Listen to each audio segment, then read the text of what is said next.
செய்திகள் வாசிப்பவர் சிவாஜினி. செய்திகள் தொடர்கின்றன.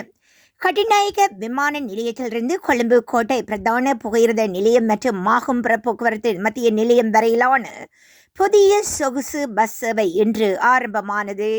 இலங்கைக்கு வருகை தரும் வெளிநாட்டு சுற்றுலா பயணிகள் நாட்டுக்குள் பயணிக்க போக்குவரத்து சேவை ஏஜென்சியின் வசதிகளை பெறவில்லை என்றால் அவர்கள் விமான நிலையத்திலிருந்து 2 கிலோமீட்டர் தொலைவில் உள்ள அவரி வந்த பேருந்து நிலையத்திற்கு செல்லலாம் எனவும், இதன்படி விமான நிலையத்திலிருந்து புறப்படும் இந்த பஸ்கள் இடையில் நிற்காமல் கொழும்பு கட்டுநாயக்க அதிவேக நெடுஞ்சாலை வழியாக செல்லும் எனவும், இந்த புதிய பஸ் சேவையானது விமான நிலையம் ஏவியேஷன் கம்பெனி லிமிடெட் போக்குவரத்து மற்றும் நெடுஞ்சாலைகள் அமைச்சு மற்றும் தனியார் பஸ் நிறுவனம் ஆகிய இணைந்து நடத்துவதாக தெரிவிக்கப்பட்டுள்ளது.